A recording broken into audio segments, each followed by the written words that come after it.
தமிழக பகுஜன் சமாஜ் தலைவர் ஆம்ஸ்ட்ராங் படுகொலை தொடர்பாக பாஜக பிரமுகர் பால் கனகராஜ் நேரில் ஆஜராக சம்மன் அனுப்பப்பட்டிருந்த நிலையில் தற்போது அவர் நேரில் ஆஜராக இருப்பதாக தகவல் வெளியாகியிருக்கிறது. கூடுதல் விவரங்களை செய்தியாளர் சசிதரன் வழங்க கேட்கலாம். வணக்கம் சசிதரன், தற்போது எத்தனை மணிக்கு அவர் நேரில் ஆஜராக இருக்கிறார், எங்கு ஆஜராக இருக்கிறார்?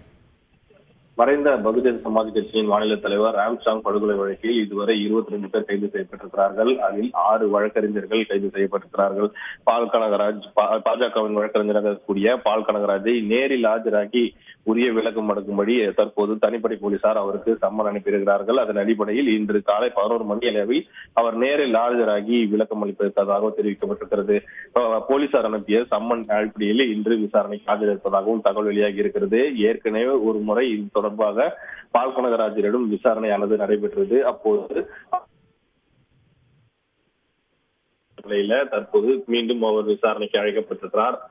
பால் கனகராஜ் ரவுடி வேலூர் சிறையில் இருக்கக்கூடிய ரவுடி நாகேந்திரன் மற்றும் தலைமறைவாக இருக்கக்கூடிய சம்போ செந்தில் உள்ளிட்டவர்களுக்கு வழக்கறிஞராக பணியாற்றியிருக்கிறார்.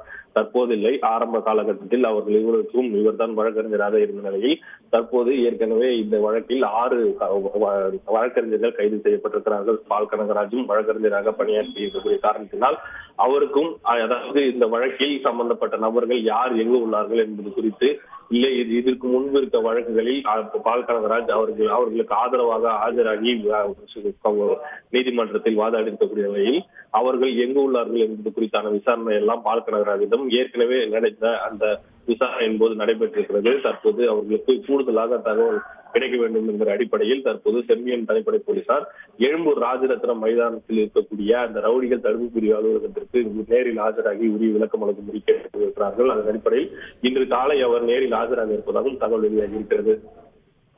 விவரங்களுக்கு நன்றி சசிதரன். செய்திகளை உடனுக்குடன் தெரிந்து கொள்ள உடனே சப்ஸ்கிரைப் பண்ணுங்க.